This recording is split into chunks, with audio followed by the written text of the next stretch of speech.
మీ business ఏదైనా మీ ఊర్లో promotion చేయాలంటే అది సుమన్ టీవీతోనే సాధ్యం. ఇప్పుడే సంప్రదించండి. Welcome to Suman TV.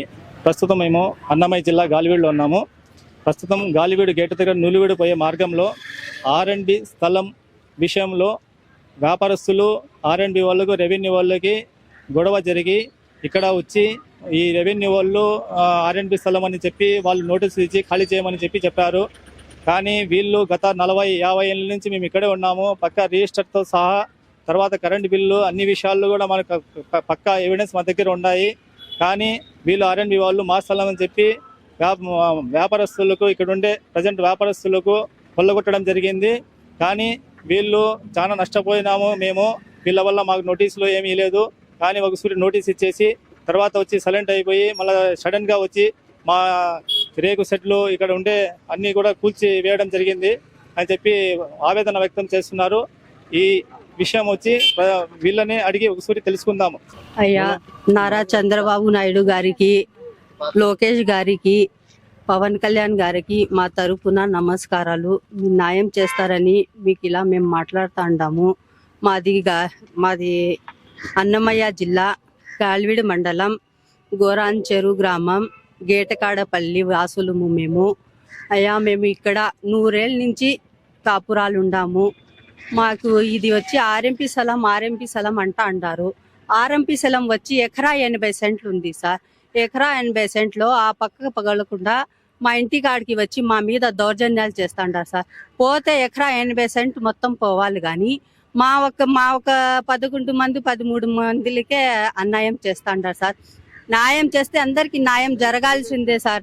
మేము అన్యాయం అయిపోయినాము. మా ప్రభుత్వం తరపున ఏమి లేవు, ఇల్లు లేవు. ప్రభుత్వం తరపున మా కాలనీ ఇల్లు కూడా వచ్చిందే లేదు. ఇప్పుడు ఉండడానికి ప్రస్తుతానికి మాకు ఏమీ లేవు. మేమేం చేసుకొని బతుక్కోవాలి? ఏమో కూలీల పనులు చేసుకుంటే బతుక్కుండే వాళ్ళము మేము. మాకు అన్యాయం చేసేసినారు సార్.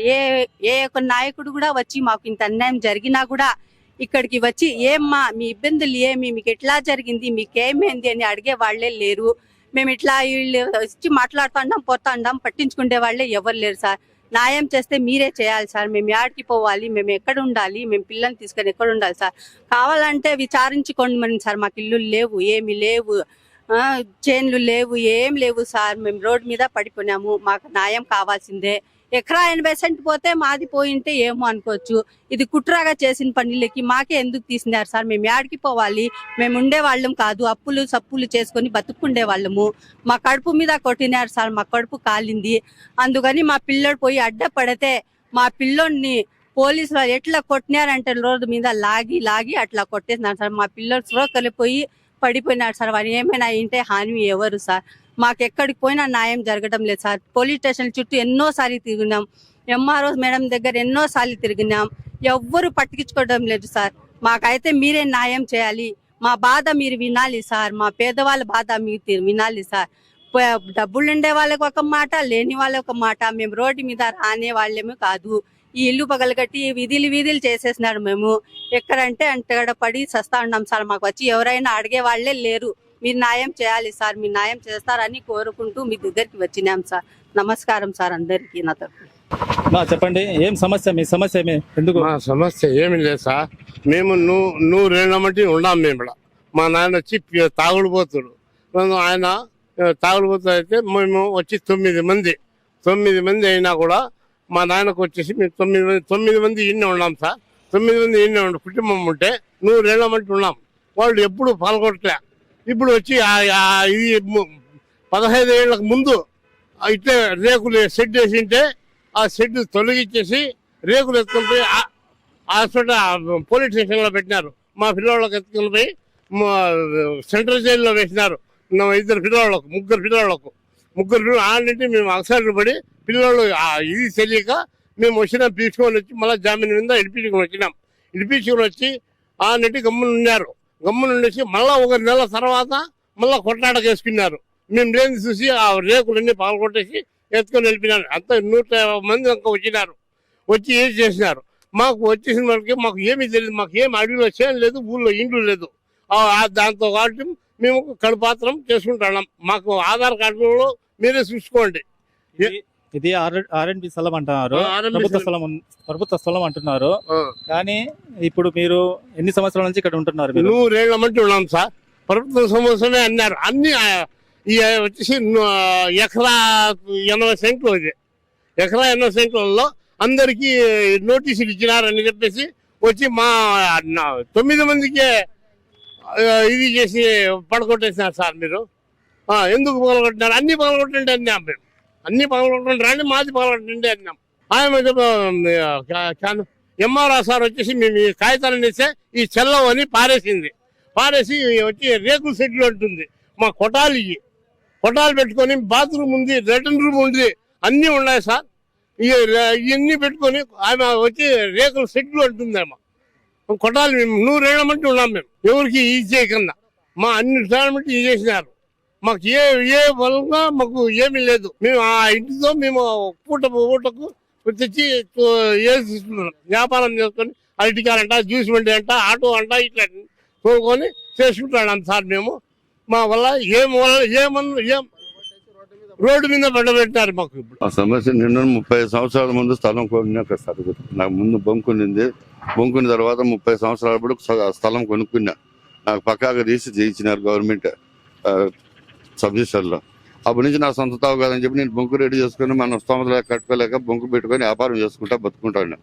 ఈ రోజు వచ్చి దౌర్జన్యంగా ఆర్ఎంపీ స్థలం అని చెప్పి చెప్తారు. సరే ఆర్ఎంపీ స్థలం అయితే మేము కూడా తీసాను సార్, మాకు టైం ఏంటని అడిగినాం. టైం ఏంటి, నీకు నోటీసులు ఇచ్చినా కదా నువ్వు తీయలేదన్నారు కోపంగా. నోటీస్ ఇచ్చినారు సార్, ఇంతకు ముందు కూడా 2-3 సార్లు నోటీసులు ఇచ్చినారు. అప్పటి నుంచి గొమ్మకు పోయినారు. మళ్ళీ ఈ పొద్దు వచ్చి బలవంతంగా చేసి కొట్టేస్తున్నారు అని చెప్పిన. ఎస్ఐ వచ్చి అడిగితే ఎస్ఐ నాకు తెలియదు ఎంఆర్ఓని అడుగన్నాడు. ఎంఆర్ఓని అడిగితే ఆర్ఎంపీలు అడుగుంటుంది. ఆర్ఎంపీలు అడిగితే ఎంఆర్ఓని అడుగుంటారు. పైనుంచి ఆర్డర్లు వచ్చినాయి అంటారు కలెక్టర్ దగ్గర నుంచి. ఇంకా దౌర్జన్యంగా చేస్తాడు, ఏం చేయాలి మేము? అప్పుడు ఏం చేయలేక నా అంగడి నాశనం చేసినారు. ఆ ఫోటోలు దండిగా ఉన్నాయి సార్, అన్ని తీసి పెట్టినారు, వీడియో తీసినారు. అవన్నీ నాకు 5 లక్షల రూపాయలు 6 లక్షల రూపాయలు నాశనం చేసినారు. ఆ సరుకులన్నీ స్వెటర్ కొట్టేసి కొట్టుకు అన్ని మొత్తం పోయినాయి సుమారుగా. మళ్ళీ ఏదో మా పిల్లలు అప్పుడు ఎవరు లేరు, 5-6 మంది వచ్చి కొన్ని తీసి ఆ గడ్డన వేసుకున్నా. 6-5 లక్షల రూపాయలు సరుకు ఉంది అంగడిలో. నేను 40 సంవత్సరాలు ఈ గట్లో బతాను, అంగడి పెట్టుకుని ఇటువంటి పని చేశాను. ఎవరు చెప్పినా చెప్తే ఏం చేయాలి మేము? పోలీసు వాళ్ళు రిపోర్ట్ పిలిచి కొట్టిస్తే మేము పోలీసు వాళ్ళ దగ్గర తరబడేది అనుకుందా, ఏం చేయలేక ఇచ్చిపెట్టేసిన. మా కొడుకు పోయినాడు, వాళ్ళ దగ్గర ఆ స్వెటర్ పెడతాడు, తట్ల దగ్గర అన్ని కింద పడిపోయినాడు, మెదడు ఇదైపోయింది. వాళ్ళు నీళ్ళు దాపి ఎత్తుకుపోయినారు. మళ్ళీ పిల్లలు వచ్చి బయటకి ఎవరు లేరు. ఎన్ని రోజుల నుంచి ఉంటారు ఇక్కడ? 100 ఏళ్ళ నుంచి ఉన్నాం సార్. నాకు కూడా తెలియదు ఇక్కడ వచ్చిండేది, మా నాయన తీసుకొచ్చిండేది. నాకే 60 ఏళ్ళ దాకా ఉన్నది. మా తల్లిదండ్రులు ఎప్పుడు తెచ్చినారో మాకు తెలీదు.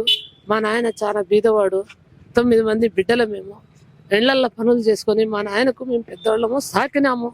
ఆ కాలంలో అమ్ముతామంటే కూడా వద్దు నాయన, అమ్మవద్దు, మీకు నేను సాకుతాను అని చెప్పి బయట దేశం పోయి ఒక 40 ఏళ్ళు 30 ఏళ్ళు దాకా అక్కడ ఉండి సంసారం అక్కడే కొడట్లో ఉండి మా తల్లిదండ్రులు సాకి మా చెల్లెళ్ళకి అందరికి పెళ్లిళ్ళు చేసి నేను మా నాయన కొట్లు నిలబెట్టినాను. లేకంటే అమ్ముకొని పోయేవాడు మా నాయన. మా నాయన గుర్తుగా మేము పెట్టినాము. ఆ రాజకీయం ఇది కుట్ర పెట్టుకునిందో ఇది పోయే అయితే అంతా పోవాలి కదా. మా పక్కనే ఎందుకు కొట్టినారు? నోటీస్ అందరికి ఇచ్చినారు కదా, అందరికి కొట్టలేదు, మాకే ఎందుకు కొట్టినారు? అది ఎవరో మా వెనక కుట్ర ఉండేది, మా ముందుకు వచ్చి తెలిపాలా ఆ కుట్ర వాళ్ళు. మేము కుట్ర వాళ్ళకి ఇవ్వాలంటే మేము ఆ రాజకీయం వాళ్ళకు కావాలంటే వాళ్ళు గవర్నమెంట్ వాళ్ళు అయితే తీసుకుంటే మేము న్యాయంగా ఇచ్చేస్తాము. వేరే వాళ్ళు కుట్ర వాళ్ళు వస్తే మేము ప్రాణాలైన ఇడుస్తాం, కానీ మేము వాళ్ళకి వదలము. ఉండే మాట ఇది నిజము. మేము ఇంత అగసాట్ల నుంచి ఈ ఊరు చేసేది మేము. ఎవరికైనా తెలుసుకోండి, చుట్టుపక్కల పల్లెళ్ళకైనా తెలుసు. ఈ ఊరు లేదు, పేరు లేదు, ఏం లేదు. మేము వచ్చిండేది, మేమే ఊరు పెట్టిండేది, గేట్ అని పెట్టిండేది, మాయ గుడిసెలు ఉండేది. ఎవరికైనా దరాఫ్తి చేసుకొని మళ్ళా మాకు తెలపండి, అంతే. మేము తప్పు మాట్లాడతామా ఒప్పు మాట్లాడతామా? ఊర్లో చేను లేదు, అడవిలో ఇల్లు లేదు, యాడ్నే గానీ సర్వే కూడా చేసుకోండి. మాకు ఎప్పుడు రాజకీయం కూడా మాకు కొట్రస్ ఇలా బిల్డింగ్ ఇలా ఏమీ లే. మేము అట్లే మాకు ఏళ్ల ముందు ఏళ్ళ పనులు చేసుకొని బతుకుతాము. ఎక్కడ ఈ 10 సెంట్లలోనే గవర్నమెంట్, ఆర్ఎంపీ వాళ్ళు, పోలీసులు మొత్తం వచ్చి ఇదే పీల్ చేసినారు. మిగతాది ఎందుకు చేయట్లేదు? దీనికి సమాధానం చెప్పండి. ఎకరా 70 సెంట్లు ఉంది రిమైనింగ్ ప్లేస్, అది మాత్రం వదిలేసినారు. ఇది మాత్రం ఇక్కడ ఏం కడుతున్నారో అదే దేవుడికి తెలియాలి.